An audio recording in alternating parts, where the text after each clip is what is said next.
What's up, y'all? Happy Friday. Hope you're doing well. I just figured I'd go live. Why not? I also wanted to kind of dive into a little bit of the production and mixing, mastering, etc. of my latest single called Summer Rain. So I thought that would be really fun for anyone that could show up on a Friday night. You know, it's like a rainy Friday night here in LA. So I'm just in the studio chilling, making music, working on stuff. But yeah, if you show up, let me know, and we'll dig in. We'll dig into some good stuff here. Anyone that shows up, just say what's up. Don't be creepy. Don't just sit there on the live and not say hi. You know, I'm a human being just like you, so say what's up. And yeah, I'd like to kind of break down my my latest single that's going to be dropping next Friday. I was going to drop it this Friday, but didn't want to. So it's going to be next Friday. What's up, Philippe? How you doing, man? Just you and me, baby. That's all we got going on tonight, baby. How's it going, man? How's everything been? How's everyone doing? And yeah, let's just play a little bit of this song here, so you guys can get a little vibe here. And then I'm here to just answer questions, you know what I'm saying? I just want to hang out with you guys. I haven't really done a live where I'm just hanging out for a while, so I thought that would be fun. I usually do like live song reviews or something else, you know what I mean? So, yeah, let's just bump this shit. I don't mind your summer rain keeping me up. She don't need me to rush to make good love. And when I'm ready to drown, she'll keep pulling me out. We won't stop, spill like waterfall. Who am I to even try? You knew I'd be washed up in your summer rain. Two warm clouds float above my head. I knew I'd be washed up in your summer rain. I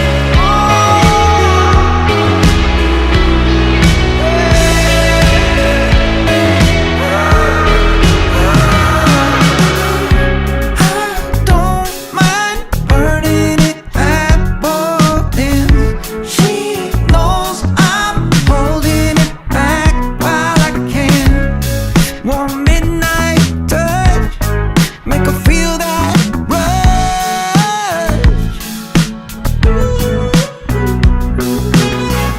And I don't mind your summer rain keeping me up. She don't need me to rush to make good love. And when I'm ready to drown, she'll keep pulling me out. We won't stop, spill like waterfall. Who am I to even try? You knew I'd be washed up in your summer rain. Two warm clouds float above my head. I knew I'd be washed up in your summer rain. Who am I to even try? You knew I'd be washed up in your summer rain. Two warm clouds float above my head. I knew I'd be washed up in your summer rain.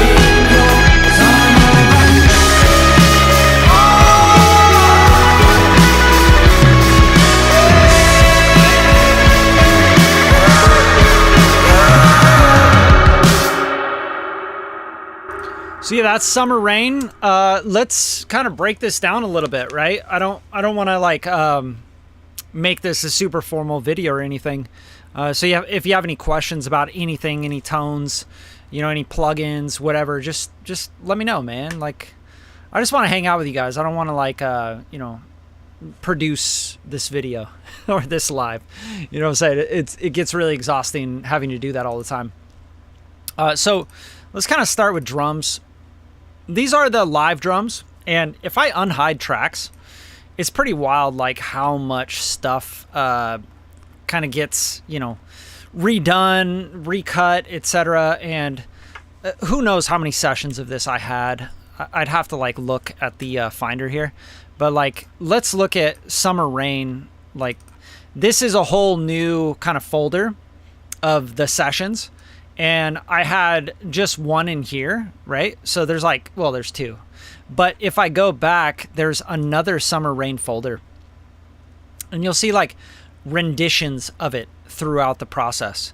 And that's kind of how I work. And I don't think I've ever really broke that down, but, you know, you could see like 907 and then 910, 911, 912, 1001, 1002, 1003, you know, I just kind of go. And I keep working on something and just kind of honing in on the song and the renditions, the revisions, different drums. I think I tried like 2-3 different drummers on this track. It started with like a MIDI programming, like I did all the MIDI programming, and that was all through this. It was like this, you know, there's some like drum stuff that I did with, I think it was XLN Audio has a really cool plugin with like a dry kit sound. And that's kind of where it started. And then, you know, I sketched out bass stuff. I used AI stuff for sketching out bass. I wrote bass parts, and then I finally recorded. I had a bass player out of Brazil kind of record this bass because he's just so funky. So I was like, fuck yeah, man. Like, he absolutely dominated this. So, like, just the, you know, going into just the bass and the drums here, it's like, here's the bass and drums by themselves. And if I just soloed out these parts, I kind of think of like Isley Brothers, you know, like Footsteps in the Dark kind of vibes, just on the foundational elements here.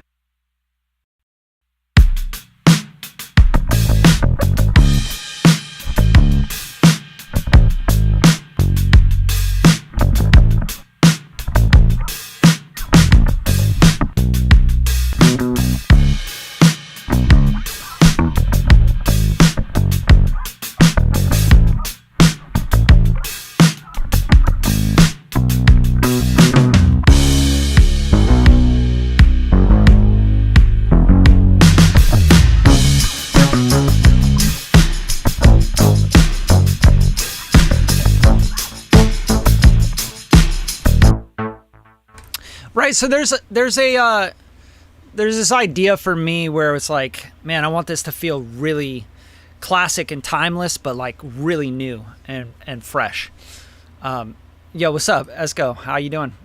So I like this little jacket with the pink and shit. That's cool, man.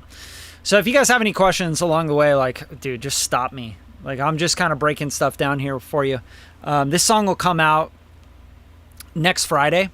So I'm really looking forward to it because I've spent like quite a lot of time on this track, just dialing it in right. You know, sometimes like songs come out and they're just like, oh, here's this song, like this is what I got. I'm just gonna put it out. But like this one, I really wanted to kind of spend time on and make it special. So there's a lot of different elements in the bass line, right? Like it's not just the bass player playing. But it's also like Juno basses stacked up. Like I took the Juno 106. I think Juno bass is just one of the coolest fucking sounds ever. Like straight up, it's just so cool sounding. So I have that going on as well. So let's hone in on that, right? So there's like a lot of layers to the bass. There's this MiniMonsta bass. This shit is so good. This is from GForce Audio, and just sounds insanely good. Like there's a lot of really cool bass stuff in this plugin. It's one of my favorites for just like getting really interesting bass stuff. And when I say bass, I don't mean like just synth bass. I mean like this is like kind of an ARPy delayed kind of thing. And yeah, it started with this Daywalker preset, but I tweaked stuff Usually I tweak filters and I fit, like the cutoff and everything, like the cutoff frequencies here, the filters, like Moog filters are amazing. I just love Moog filters. They have ladder filters in them. Like this Matriarch behind me, this has like a ladder filter in it, Moog ladder filter. And then like, of course, like just messing with the 3 oscillators and really dialing those in. But this sound itself kind of makes the whole chorus bounce more. So I thought that was really cool. And then the Trigon having like these little moments of synth, right? And this is the Trigon-6 is one of my like all-time favorite analog synths from Sequential. There's the Prophets and there's all that stuff, but the Prophets always kind of, they have their place, but they never sound like the Trigon. So the Trigon I have all throughout this. There's this Trigon here. There's a Trigon here that's just doing this little riff going into the chorus.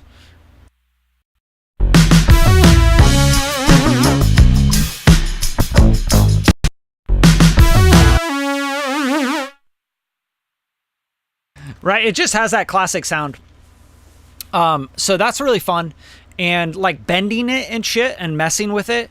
That's a lot of that is through this synth I have that's called it's called an Osmose. It's the Expressive E Osmose, and it has like, I have it like right under the desk here, but it has like the keys you can like bend and wiggle.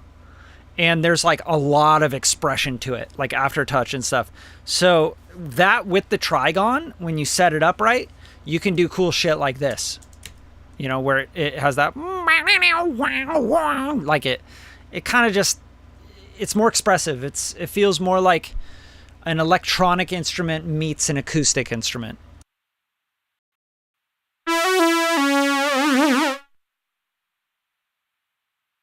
And you can just kind of get really, really expressive with that. So altogether on that little transition.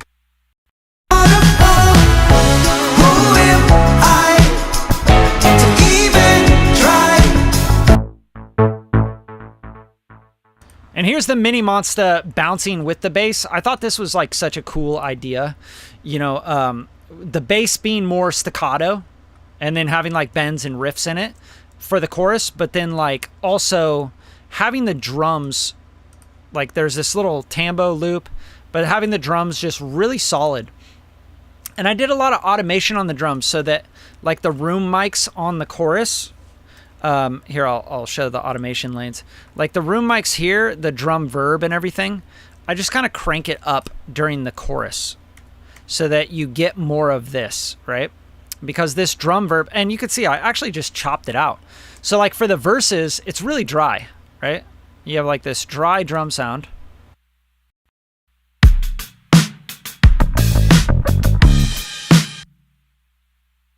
And then you go to the chorus.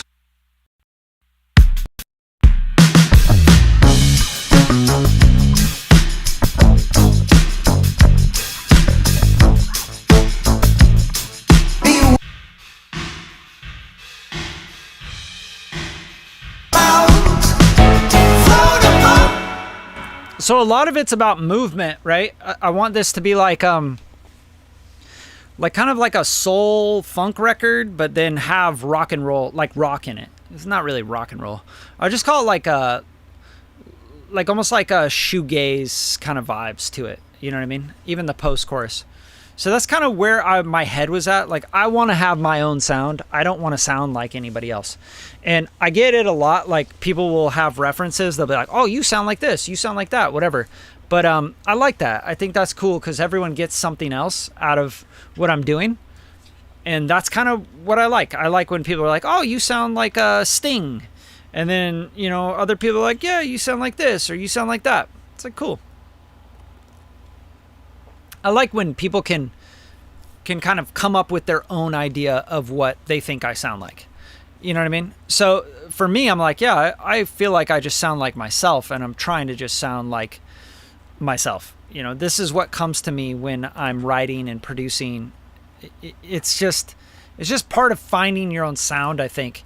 A lot of people right now in music, and especially because of AI, they just sound like everybody else. especially the writing, the writing with AI is so bad, Oh, your summer clothes are making me feel like heated in the night. And like, you can hear people using ChatGPT to write lyrics and Suno. And it's just like, oh God. Like, one of my biggest arguments about AI is that you're never really like, you're coming up with all the cliches, right? And you're just recycling cliches. And when you write your own music, even if people don't like it, you should like it. Like, you should come up with something that you like and you think is original and fun and unique. And like Summer Rain, it's like something that I think, oh, I like that, like, I think it has something else to it. But anyway, I'm not like special or anything. I'm not saying I'm special. I'm just saying, like, this is part of just writing by yourself, just exploring and finding that thing. And AI just is going to just like shit out what it already knows of all the songs that it's been fed. So yeah, I highly recommend, if you use AI, it's like, don't use it for lyrics, because we can tell. Everyone can tell when you write, like, an AI song sounds like an AI song to me. And like, that just takes the joy out of it. And I don't make music a lot of the times for other people. I make it for me, I'm like, oh, I like this song. This shit's fucking fire, So yeah, this the bounce on the chorus is this, and the piano and the chords really add to this, I think.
So something I really like is, and I may have just like picked this up from working with Mark Mothersbaugh. He's the lead singer of Devo, but he's also a composer, right? So he's a pretty big composer, actually. I'd say he's in the top like 20 composers in the world.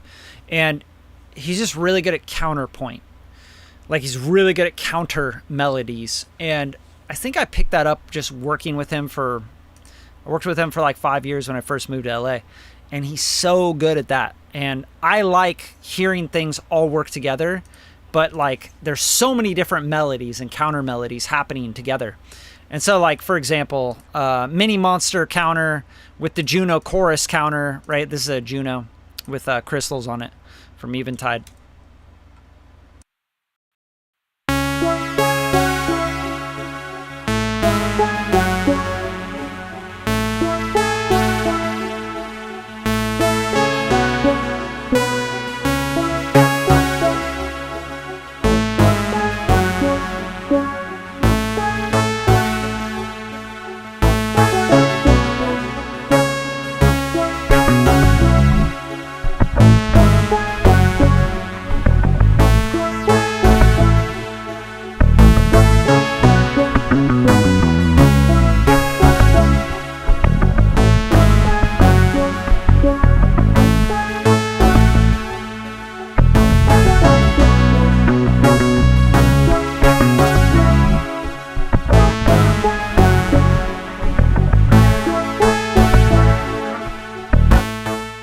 So like, all these things kind of bouncing off each other, that's like, that's my favorite thing to do in music. It's like taking chords and just breaking them up into these expansive, huge chords, playing like different counter things that are bouncing off each other. I fucking love that. That's like one of the, like, my biggest joys in making music. And yeah, it's like I can never just let AI do that for me. That's just not fun to me, you know? Like, this is the fun part, like plugging in this and trying that synth and then like counter melody on top of a counter melody on top of a, you know what I'm saying? It's just so fun. Like, that is the fun part about making music. And, you know, putting it all together and it just like being one cohesive thing is really, really cool. So like, yeah, the bass is kind of melodic. The MiniMonsta bass is melodic. The counter, you know, is melodic. And that's another MiniMonsta. It's just like a lead kind of sound, right? So Legendary Boards of Rosaire. I don't know what that is, but that's the preset I started with. And then, you know, the Juno. Like the Juno, listen to how much noise is in this thing.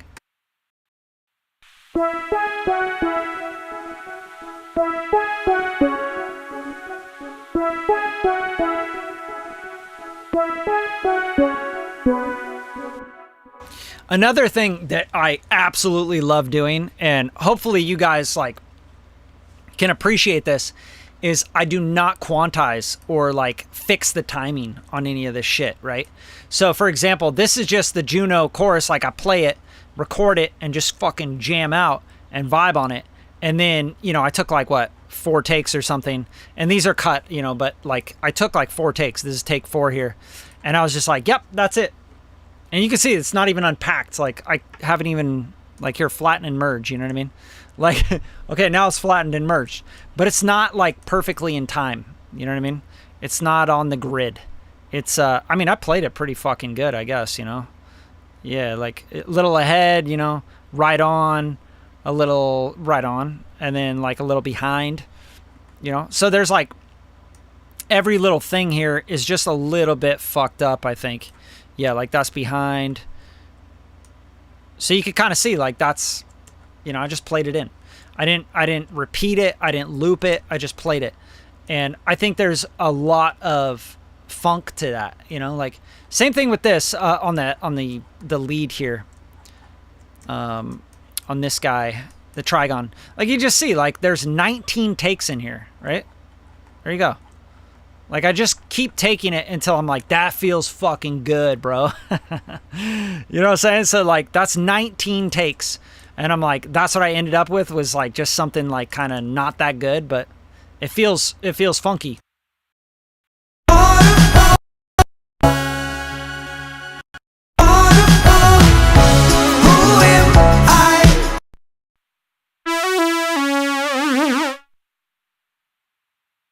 You know, it's just like sitting there and like, you know, just trying really hard to just make it feel right. So, you have any analog gear? The only analog gear that I use is like synths and analog, like musical stuff. I used to have a lot of analog gear. I've actually bought and sold a lot of analog. You know, Fatsos, distressors, Pultec EQ, blah, blah, blah, and blah, blah, blah, Neve stuff.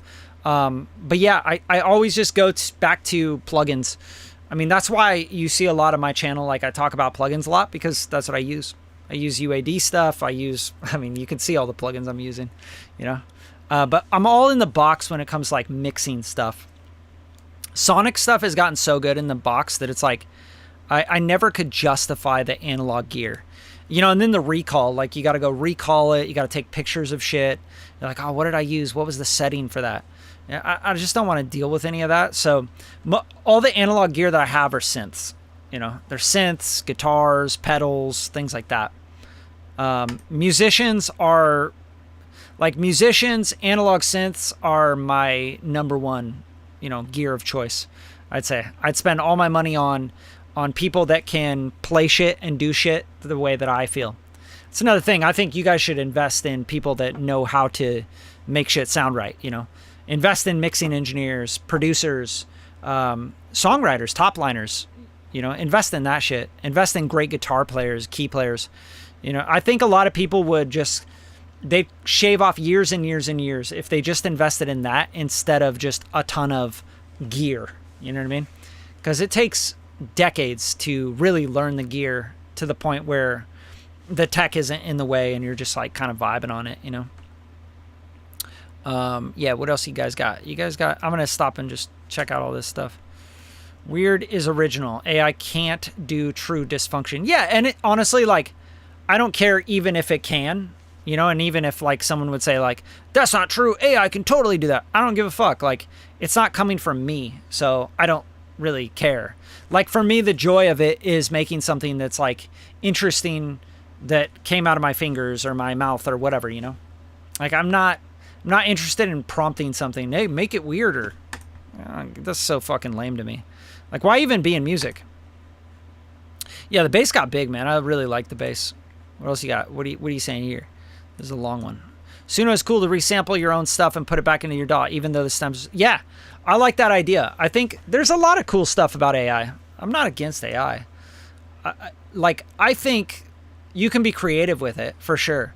It could come up with, like, new ideas for you, but just remember, all those ideas are recycled. And, you know, sure, we recycle things too, but our, like, us as humans, the way that we make music is going to be a conglomerate of our experiences, which are so original to us, you know? Like, the way your mom is and your dad is and the music you listen to growing up and all this stuff. Like, I'm just not interested in, like, AI coming up with that, you know? It's not fun for me, I guess. Yeah, okay. That's if you haven't shown it all. Yeah, so the master bus chain, pretty simple, actually. And, you know, there's a lot of reasons for what I'm doing here. But you have the Bettermaker, which is really, it's like punchy SSL kind of style compression, I would say. And it's very light on the compression.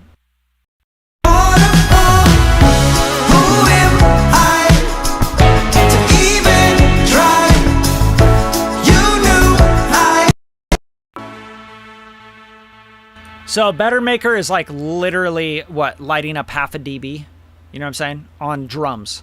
So it's just gluing things pretty much. Then Gullfoss, and I take it all the way down, so it's like it's hitting all the low end as well. And then I just taper off. This is basically a filter, so it's saying don't touch anything up here. So I like that because it makes it sound a little bit more vintage to me. And then Pro Q3, just kind of like, honestly, like writing the it looks like harmonics is what I was doing here. So 822, 2100, 4100, and then shelving down just a little bit at the top. And then I have Gold Clip here. Gold Clip is a standard. It's going to be in my master chain forever until someone beats it. But Ryan's the man, and he's got it right. So I'm going to take this, actually, it's at extra pristine. I'm going to take it to pristine so we stop getting these weird errors as I'm streaming. But a little gold, actually quite a bit. 2.44 dB is quite a bit of gold. But gold and the clipper, like, these all work together, right? So this and this work together. This is like a modern curve, so it's kind of a softer curve. And then I have the ceiling at 0.8, so let's see, we're probably just taking the tops.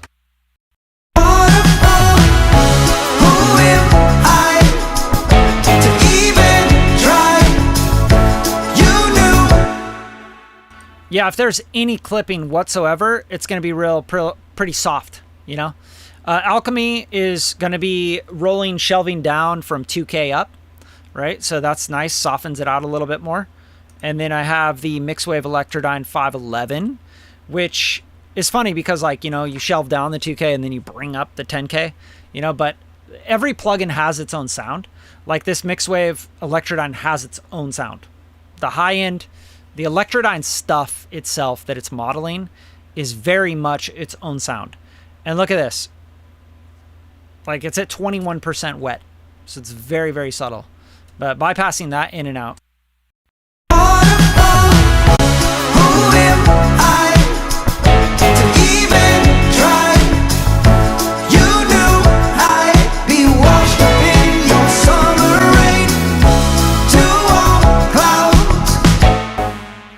It's a little smiley face curve, and it's so subtle, but it just kind of opens it up a little bit to me. But, you know, a lot of people can't hear that stuff. They're like, oh, I can't hear it. Well, I don't give a fuck. I can hear it. It's like the same argument I have with AI. It's like, I don't give a fuck. Like, if I can hear it, I like it, I'm going to make it, you know? That's why I make music. If you make music and you're making it for other people and you're making it for just trying to make some money or something, or get famous or something, you're in the wrong business, 1000%.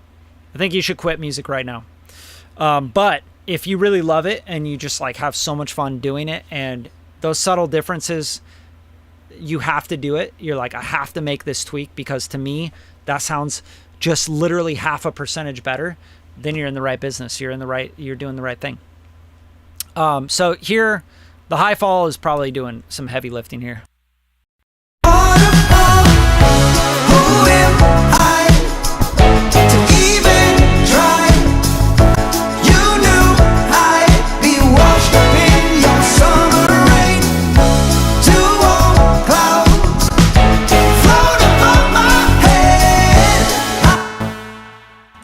Just makes the high end sound way more expensive to me. That's what that sounds like. And then also the mid range. So I'm pushing the mid range with the parallel limiter. And then I have the Soothe 2. Soothe 2 is usually going to like tighten things up for me. The mixes is 70%. But I use Soothe 2 on damn near every song I ever make, just because it has a specific sound that I like. It's like a tighter sound. And it's really, really, really apparent every time I do it. I'm like, yeah, like I can't, that's what I want. I want that, you know? So I'll just bypass it in and out for you here.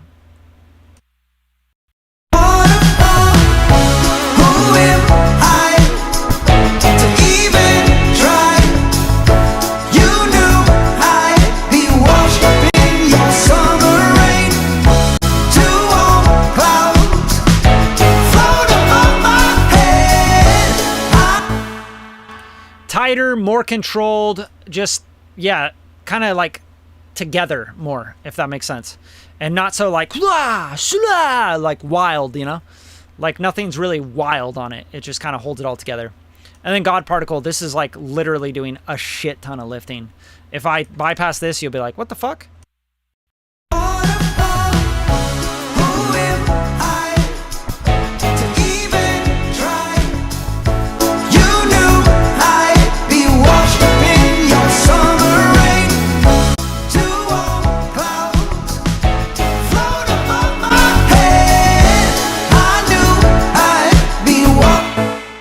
But let's be real, like, the mix still is the mix, even without that. This is really just like giving it the loudness of a record, right? So I just really love the limiter, man. Like the adaptive limiter on the God Particle, to me, still hasn't been beat. Musically speaking, it's very musical. Like I've talked to Jason quite a bit about this, and it's just, there's something about it, like, it's his chain, you know what I mean? Like for example, this right here, the particle, I guess, is that what you call it? This is just basically harmonic distortion from like two 1176 blue stripe stacked together. So this alone is so musical, like just turning this up and down.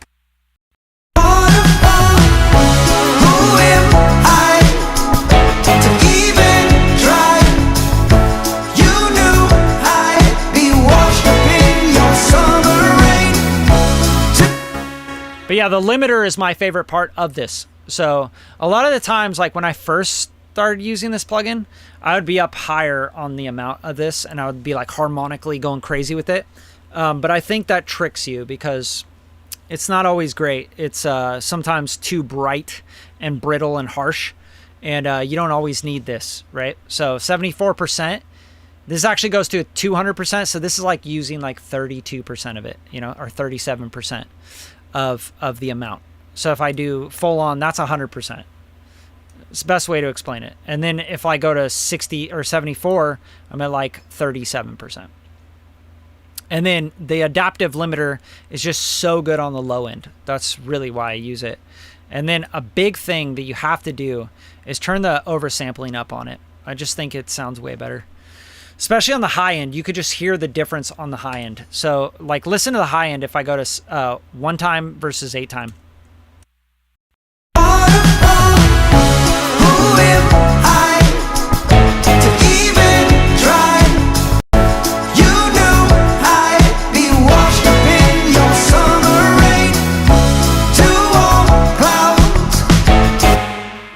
just like so soft and sweet when you turn it to 8 times.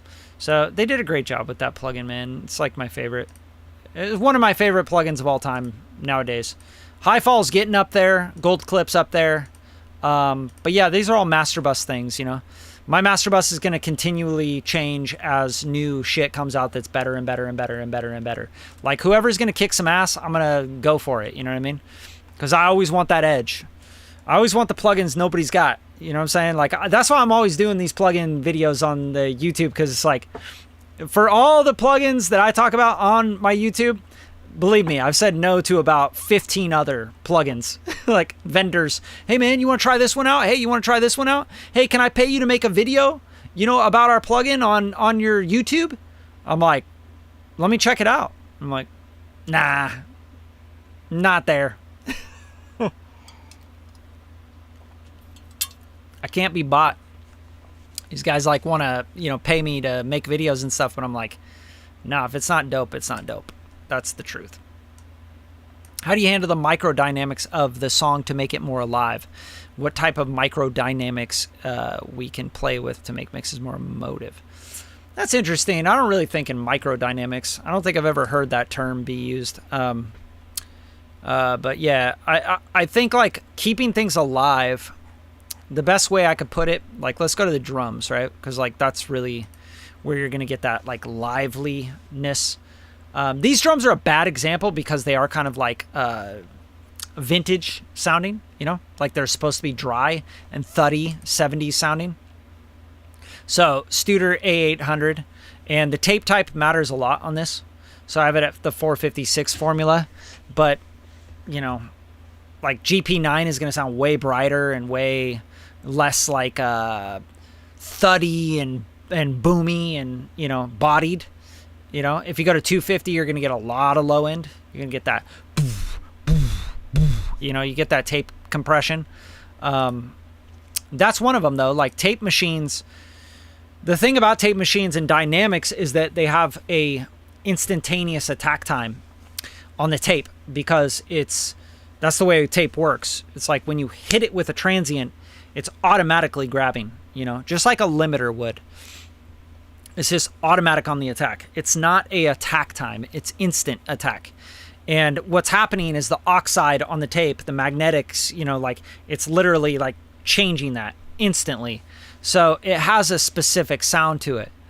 And that's something that would absolutely mess with your microdynamics. You know, I like that sound. I like, especially when I'm going with that kind of dry kit sound. So just to give you just the Studer and the drums, and then also we'll just bypass this this Quad 8 because this is fucking phenomenal, this plugin. But let's just listen to the Studer on drums.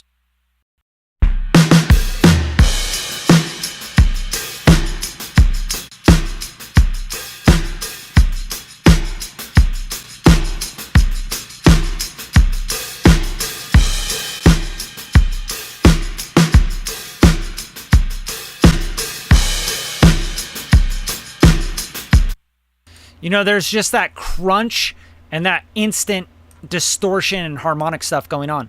And I'm going to take it down to just the dry sound here, dry intro.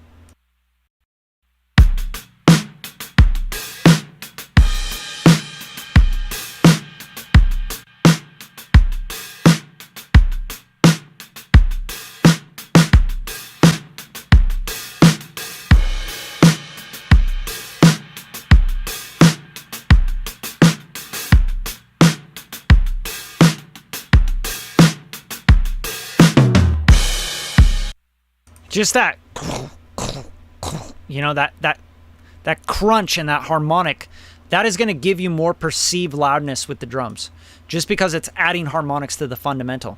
Now, when I turn on this Mixwave, this is like totally different, right?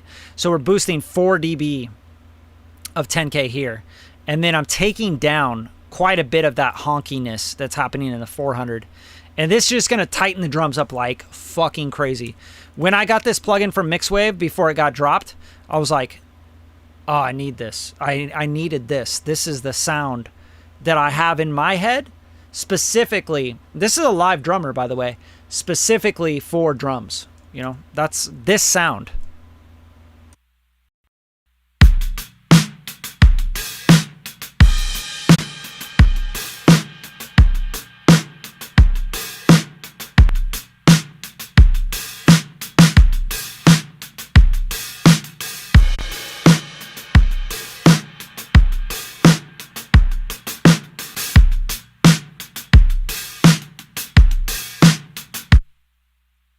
Like, fuck off, man. It's just so tight. And just so you can really hear the 400, I'll crank it up and I'll crank it back down so you can really hear how that's changing the drums and making them super tight, punchy.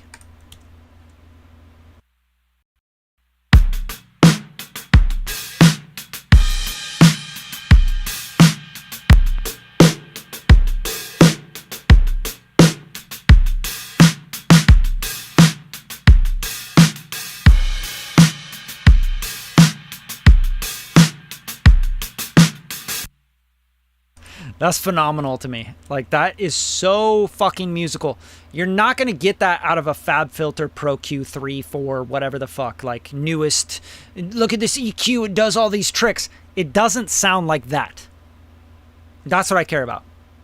I think people don't understand that part of gear and plugins, right? They're like, nah, man, you could just take 400 down on Pro Q4 and then boost the 10K on Pro Q. Dude, it's going to sound 1000% different than this sounds. It's going to sound sterile. It's not going to give you the vibe, that like kind of weird anomalies that this plugin is giving you. And look, dude, this is a 50 hertz. Listen to the 50 hertz. This is stupid.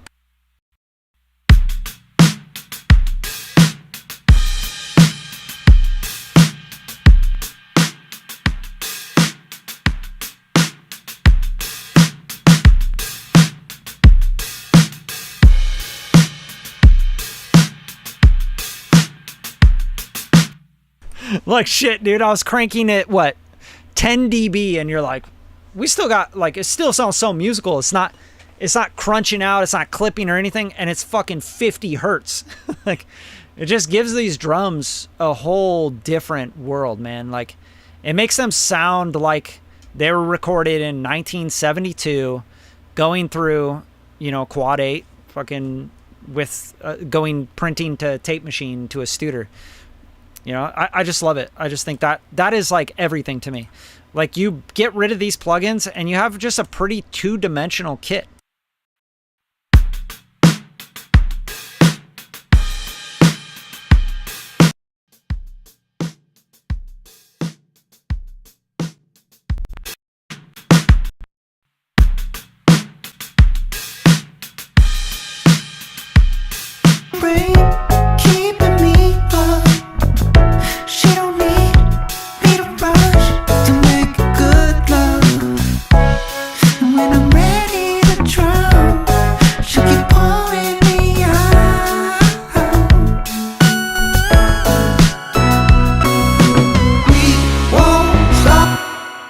Yeah, they just fucking fall apart. It's crazy to me. Like, just two plugins. Now, they're all going through the master bus, I get it, but like, dude, two plugins making a world of a difference on the kit. Now, obviously, Microdynamics, we're talking about Microdynamics, right? Let's talk about, like, parallel, right? So you got the kick sample going to this parallel API 2500. API 2500 is just punchy as fuck because it has the op amps in it. APIs are known for their punchiness because of the op amps. Okay, so this is really important to understand, and I don't think a lot of people understand this.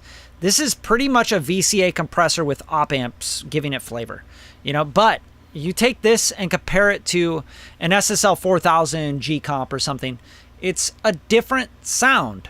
This is like more liquid to me. It's like it has a fucking feel to it, you know. And let's just solo it out.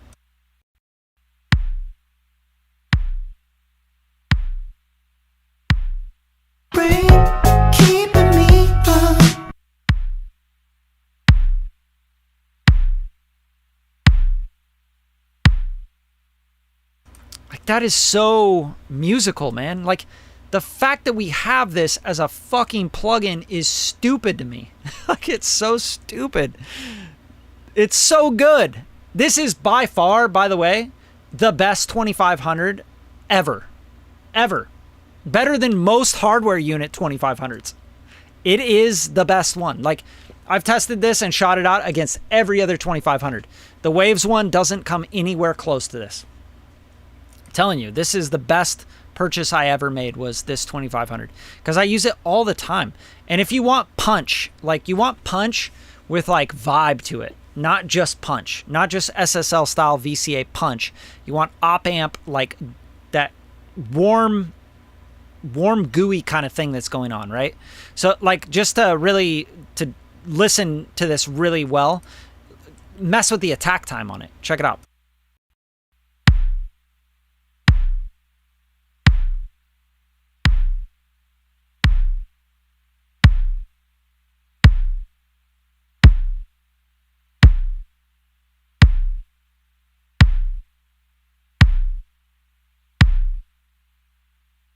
Come on, give me a fucking break, dude. When you take this to 10 milliseconds, it's like so punchy, but still like so warm and so just like, it just sounds so good, man.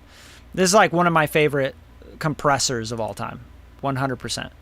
And that's more microdynamics, like blending the kick sample with the kick parallel.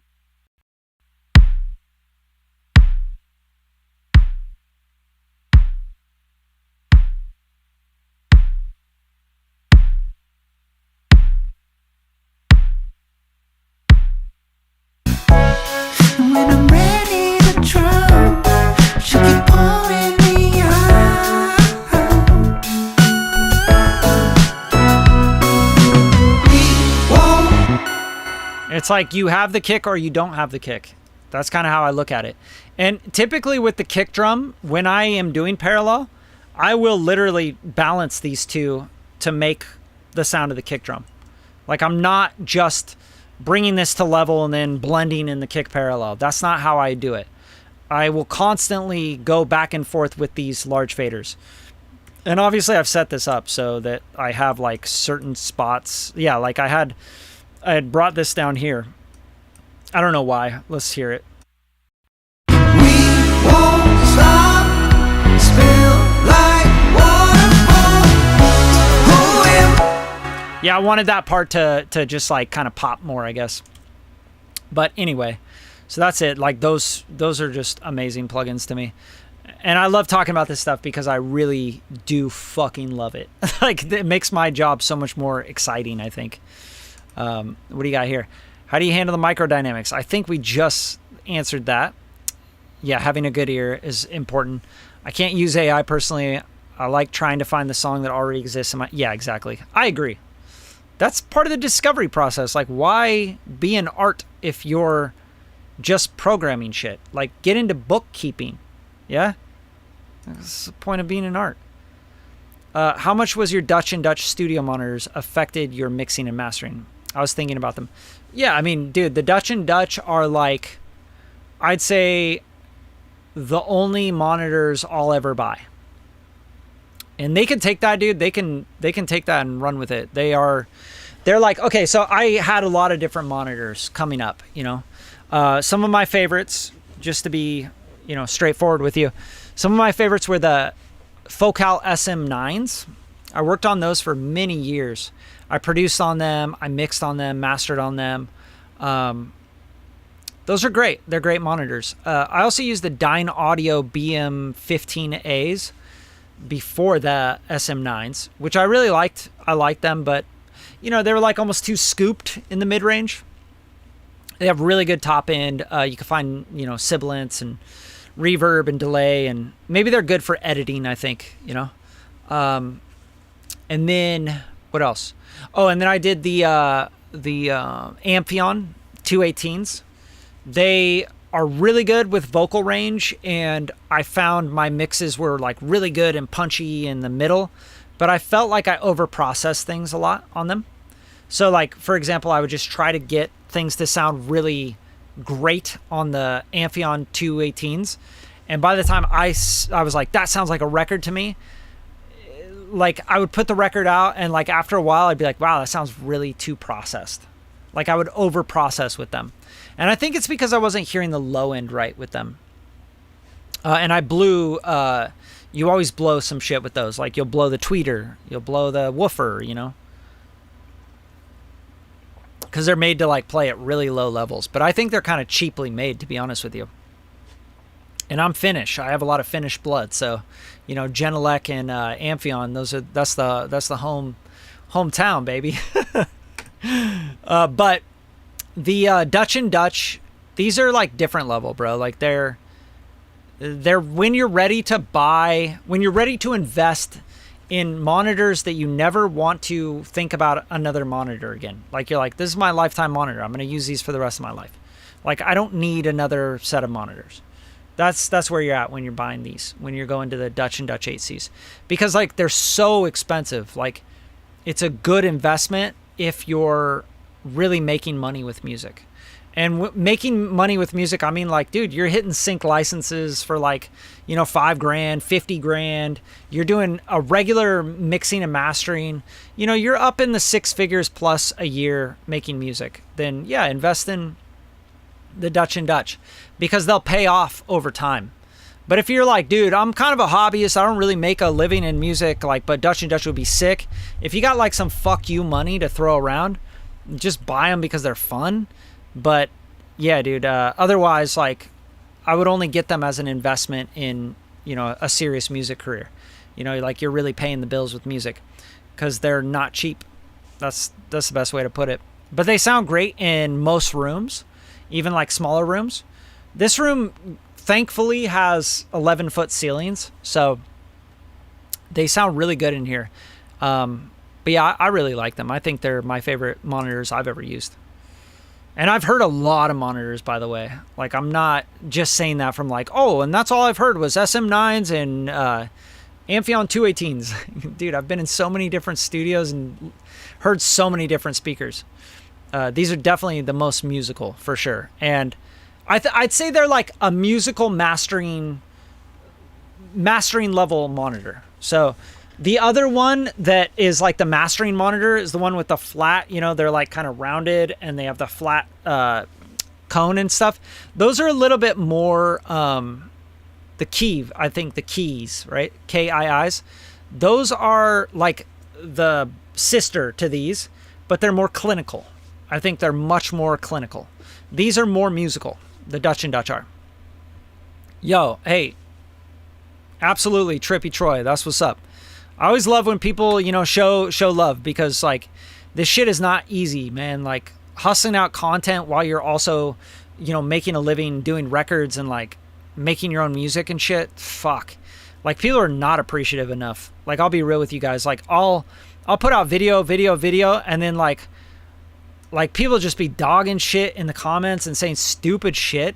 Like, oh, you're fucking stupid. This sucks. Your music sucks. All this kind of bullshit, man. Like, I don't know where people get off talking like that, but man, that makes me not want to make content for people. It's like, you are an ungrateful piece of shit. Like, you really think I should just be making content for you for free all the time? Like, I should just do that, and you just deserve that.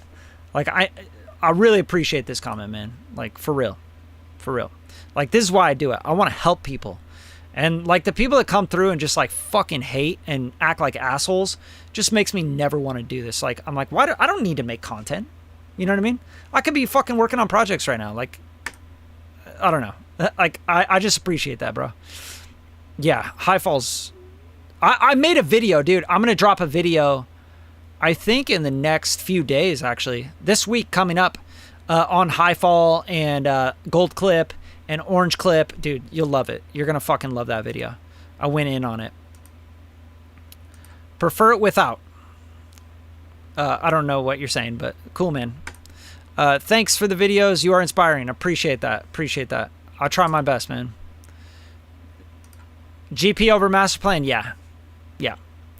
I like master plan for specific genres, but for me, it's like master plan sounds too like high mids forward. God Particle's more rounded, fat, fuller, and musical to me. Master plan's great though. Like, don't get me wrong.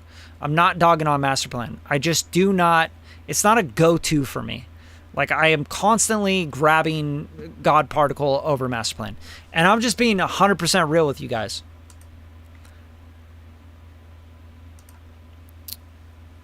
Kazrog, I haven't fucked with Kazrog stuff enough.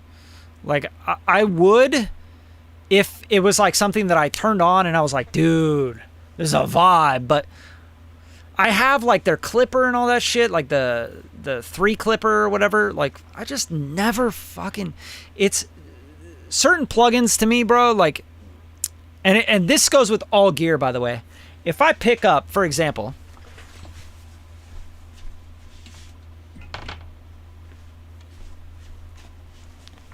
if I pick up a Telecaster, right? Like, I pick this up and I plug it in and someone throws an amp sim on and I'm like, oh, and I start playing it, I'm like, oh, that feels good. That feels right and it sounds good. Like, that's the shit. Ooh. Like, this is great, you know? And I'm like, oh, this sounds and feels right. If I have to open up something or pick up something and I'm like, oh, you gotta fucking go to the menu and you gotta scroll here and then you gotta do this and then if you tweak that and then those parameters work together with that, dude, pass. You know what I'm saying?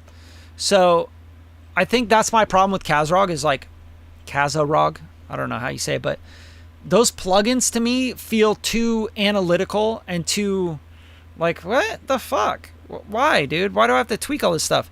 Like, I like a feeling that you get out of a plugin. Like HiFAL, for example. That shit was kind of overwhelming at first. You know what I mean? Like, I'm not going to lie. I was like, oh, shit. Ryan, this is what the fuck, man? What is all this shit? You know what I mean? What is going on here? But all he had to do was, like, explain a simple concept to me. And I was like, I fucking love it. So this is the concept he explained to me. He said, take the threshold here. Very, very fucking simple, right? Take the threshold down until you're getting this light, this 0 light, just barely blinking. And you're good. And I was like, oh, okay. And once I did that and I just messed around with these 2 knobs, it sounded fucking awesome. And then the other concept he told me was like, dude, take the parallel limiter and mess with the mid-range, like where the vocal sits and everything, and just blend that shit in. Like, start bringing that up. And I was like, oh, that sounds sick. That's it. The feel was right, if that makes sense. And it's very basic. I was like, oh, get that light to go, right? So We won't stop, spill like waterfall. Who am I to even try?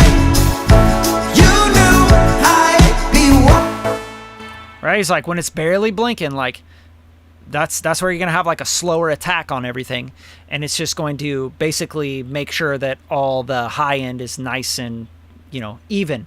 Because really what this is doing is really interesting, and I made a full video on this, so when I release it, you know, go check it out. You're gonna be like, oh, totally, this is amazing. But once I did that, because it has to do with speed, like how fast transients and high end move up, right? So how fast it moves. And this was everything to me. Once I got that right, I was dope. And then if I solo this out, this is the parallel limiter.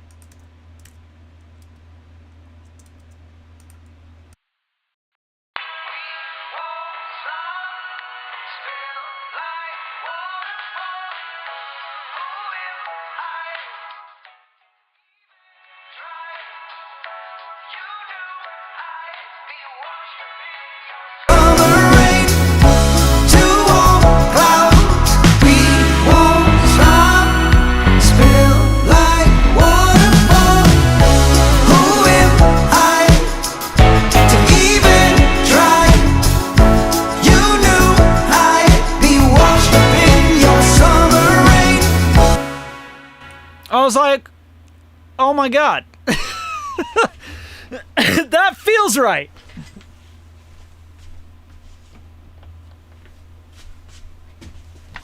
Bro, when you get that win, you're like, yeah, that's sick.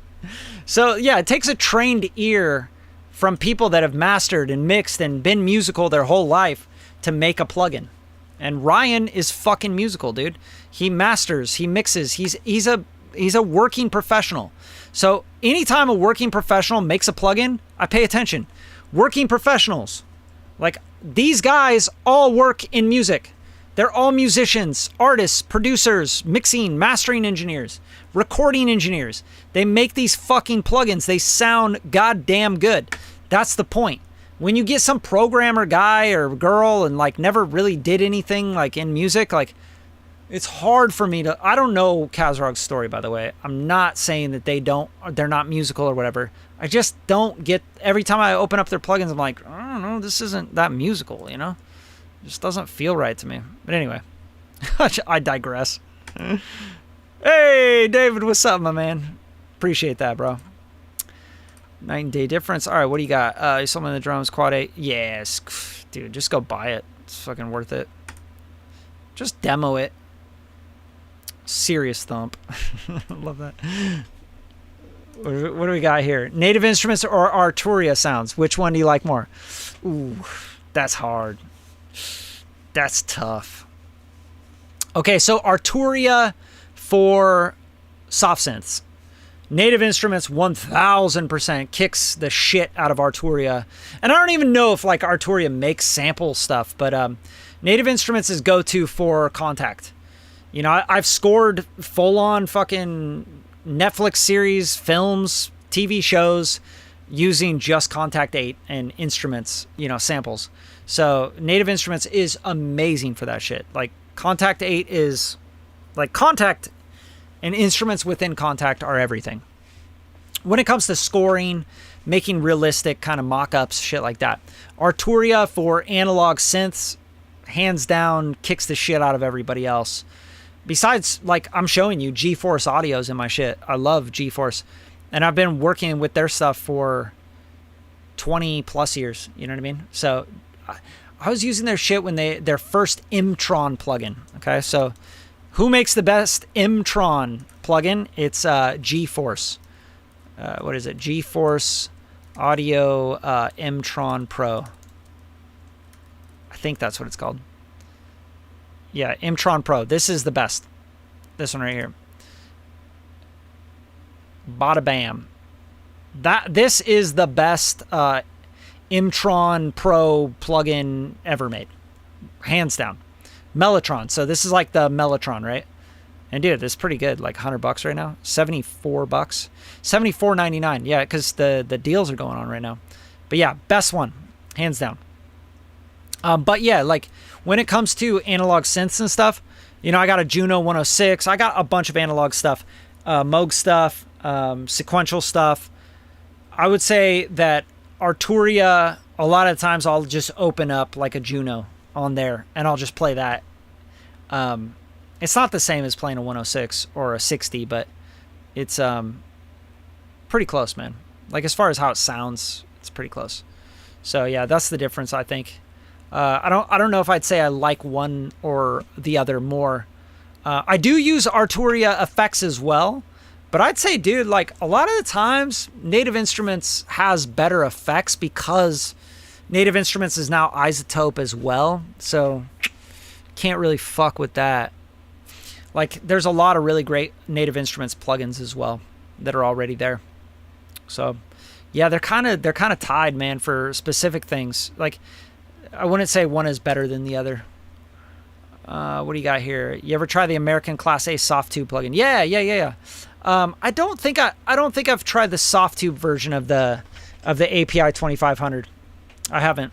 So the one plugin that I love, the Softube plugin that is like my absolute favorite of all time, is the harmonic analog saturation. This is 1000% like go-to plugin. So I use this a lot, and I don't even think it's, you know, I think it's just like, it's a workflow thing for me. Like I just know exactly what these sound like. And I love this. You turn this down, the dynamics down, and it just gives you that, like you want a fuzz bass, you turn this down and you flip through these. And then I love the fact that it has filters and you can switch them from pre or post. So this I get a lot of tone shaping out of. I think it's really, really a great plugin. One of my favorites of all time. like as far as distortion and saturation goes. Barefoot goated. Yeah, I'm not a huge fan of Barefoots. Used a lot of different Barefoots, and Barefoots sound really good in the right room, which is a big room, a tune studio, professional studio, and really loud. They just sound good loud. I think that's why they got really popular in hip hop, R&B, and trap, is because you were in these like big professional studios where people had the big mains, right? And EDM studios as well. And you could just turn them up really loud and they sound fucking sick. Transients on them are really good, you know? But I'm not like a huge fan of them. I think they're too pointy in the mids. And I'm talking high mids, like the 1.5 to 3K area. They point way too hard up in there. That's why EDM cats like it, because they're so, and probably trap as well, is because they're so like transient, like the transients are so sharp on them. Do you tend to automate things in order to make them more interesting? For example, bypassing something, moving an EQ notch on a... Not typically. I think for me, I think in sections, because I'm a composer. Like I produce and I compose, so I think in sections. Like for example, you know, in this song, great example is, you know, you have these different sections and parts. So here I have like different guitars come in, you know, the Trigon comes in here. And so you have a different vibe here. Float above my head. I knew I'd be washed up in your summer rain.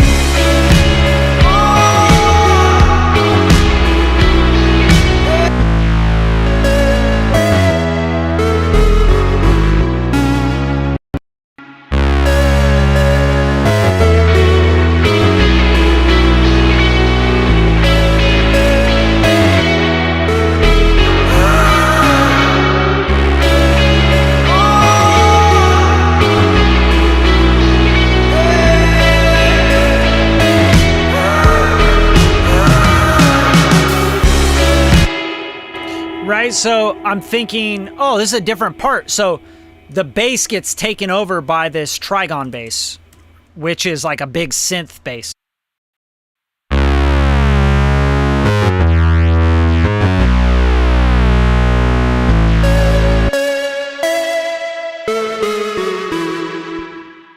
Right, and then I got the big analog synth ping-ponging back and forth with the Trigon. So there's all these different things. And then the guitars come in, and they're doing this repetitive thing. And it's actually a Jaguar and a Strat. I think it's a Strat. Left and right. So these are panned out. And then they have the amp with a little Pro Q4, whatever. But like these are coming in, and they're doing something different.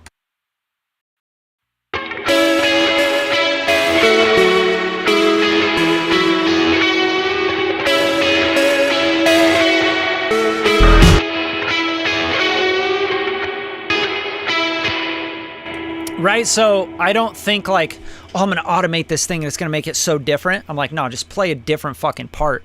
Like, get a different instrument in there.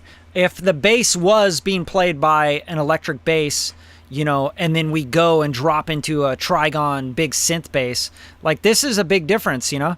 But we're still holding the low end together. Like, so you go from this...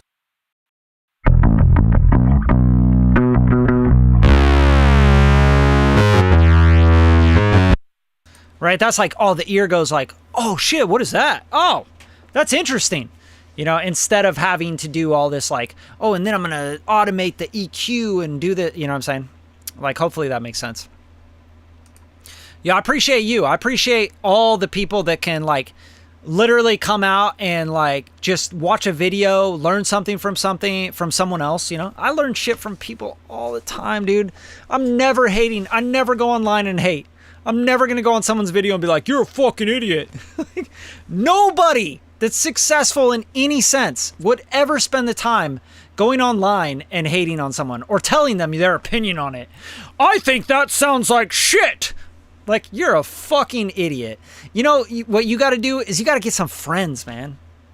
Like, you know what I'm saying? So I appreciate these comments. I appreciate people just showing love, dude. Like, if you don't appreciate something or you don't agree with someone, like, why watch their content? Why go out of your way to say, I don't think that. My opinion on this is that this sounds like shit. Like, come on, dude.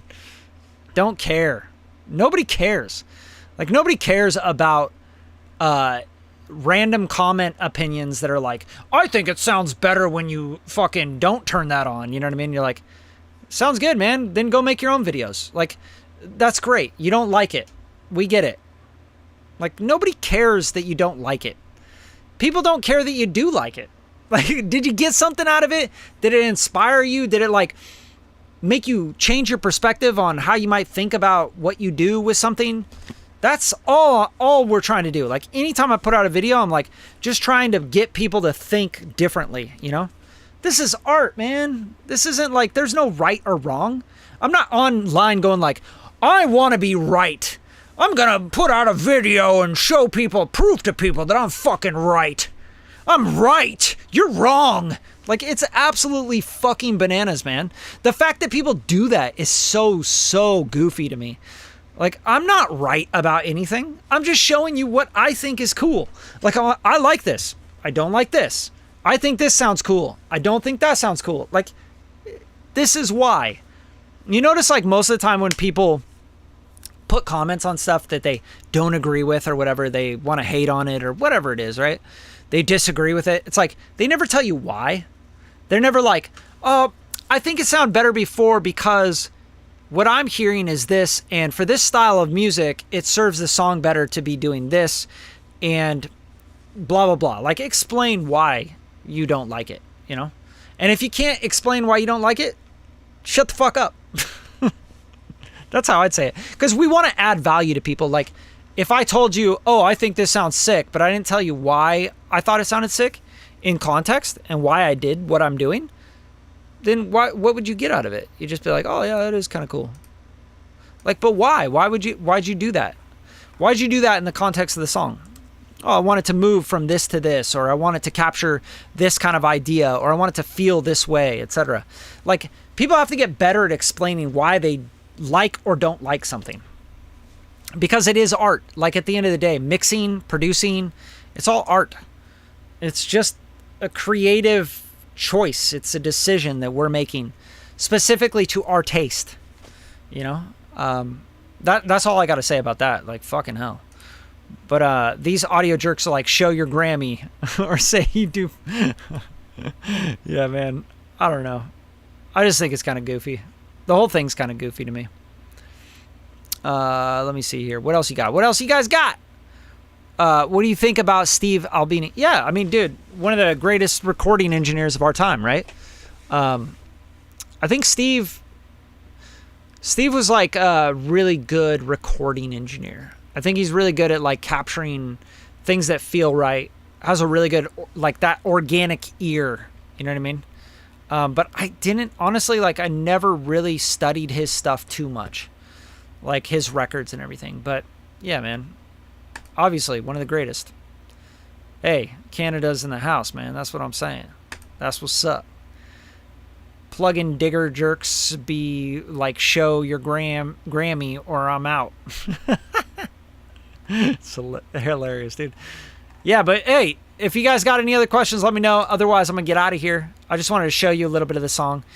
Also, if you guys want, if you like the song, you can pre-save the song as well.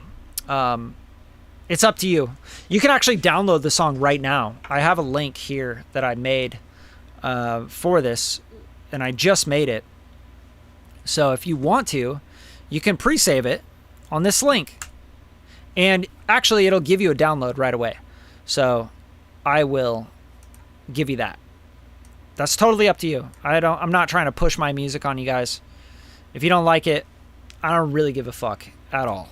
Not one bit. Not one part of me goes like, oh man, some stranger doesn't like my music. You know what I mean? So I'm just out here trying to help you guys, show you how I made something. And if you like it and you're like, yeah, man, that's sick. I want to download that and listen to the whole song. And, you know, fucking cool. If you don't, no worries. I'm not going to be upset.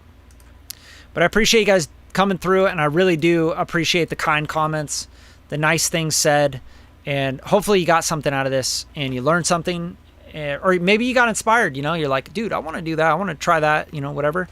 Like, sick, dude. But I've been streaming for an hour and 14 minutes and I got to eat some dinner, and it's Friday night. So I got to go to bed. No, I got to get to bed by 10. You know what I'm saying? I got to shoot a bunch of music video content for this record actually on Sunday. So I got some prep to do.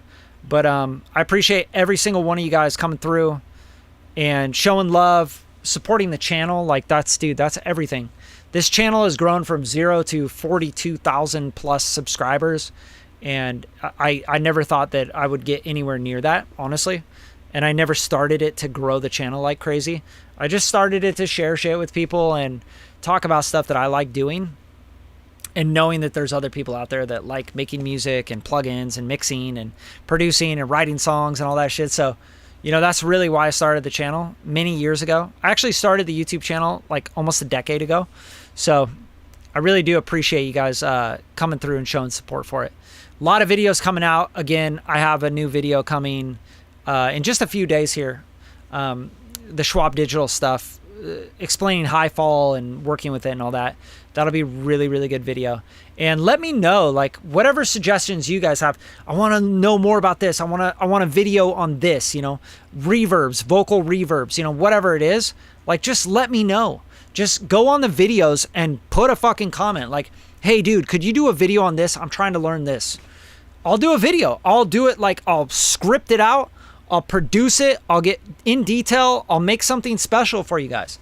Because I like teaching. I love this. This is like part of what I like. I'm passionate about it. So, yeah, just let me know. Because I don't know. I just like making videos like I think people might want to know about. And I'm talking about plugins that I use. So I'm like, yeah, maybe you guys want to use this too. Or you think this would be cool. So that's all I got for you. I hope you have a great night. Happy Friday. Have some fun. My birthday is in like 3 days, like November 17th. So, you know, just say happy birthday to me when that day comes around. So I don't feel so lonely. I'm like, I got friends online, bro. All right, see you guys later.